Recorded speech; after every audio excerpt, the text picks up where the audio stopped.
इंसानी तारीख का आगाज हो चुका था और जमीन पर हजरत आदम अलैहिस्सलाम की औलाद अपनी जिंदगी बसर कर रही थी। उनके दो बेटे थे, हाबील और काबील।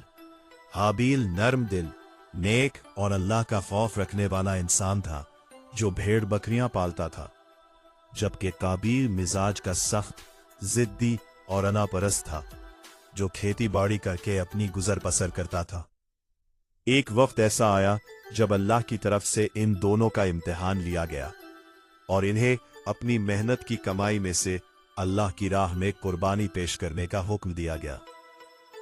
हाबील ने निहायत खुलूस दिल से अपने रीवड़ का सबसे खूबसूरत, तंदुरुस्त और बेहतरीन मेंढा कुर्बानी के लिए मुंतखब किया, लेकिन दूसरी तरफ काबील ने बुख्ल से काम लिया और अपनी फसल का वो हिस्सा निकाला जो खराब, सूखा हुआ और घटिया था।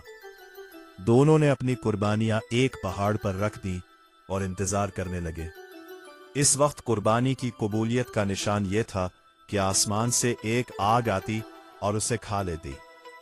थोड़ी देर में आसमान से एक आग उतरी जिसने हाबील के मेंढे को अपनी लपेट में ले लिया, यानी उसकी कुर्बानी कबूल हो गई, जबकि काबील का अनाज वैसे ही पड़ा रहा।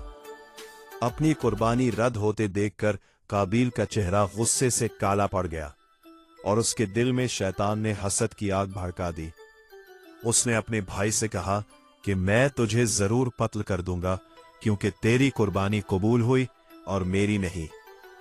हाबील ने बड़े सुकून और मोहब्बत से जवाब दिया कि भाई, अल्लाह तो सिर्फ तकवा और नेकी को देखता है, इसमें मेरा क्या कसूर।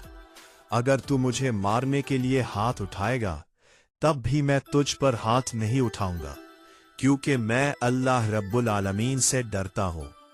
हाबील की इस बात ने काबील को खामोश तो कर दिया, लेकिन इसके अंदर का हसद खत्म न हुआ।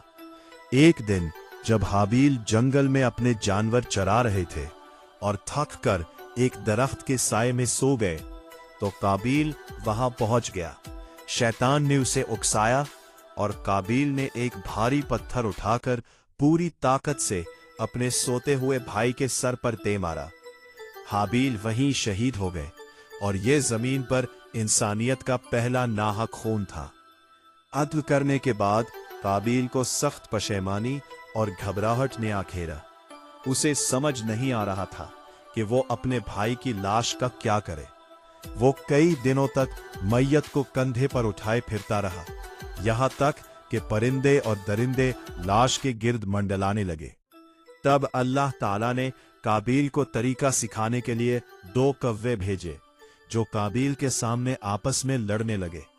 एक कव्वे ने दूसरे को मार दिया और फिर अपने पंजों से जमीन खोदकर उसे मिट्टी में दबा दिया।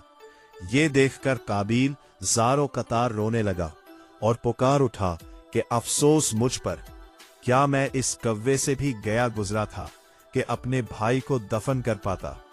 इसने रोते हुए जमीन खोदी और हाबील को दफन कर दिया। ये वाकया हमें सबक देता है कि हसद वो आग है जो सबसे पहले खुद इंसान को जलाती है, और एक बेगुनाह का खून अल्लाह के नजदीक कितना बड़ा गुनाह है।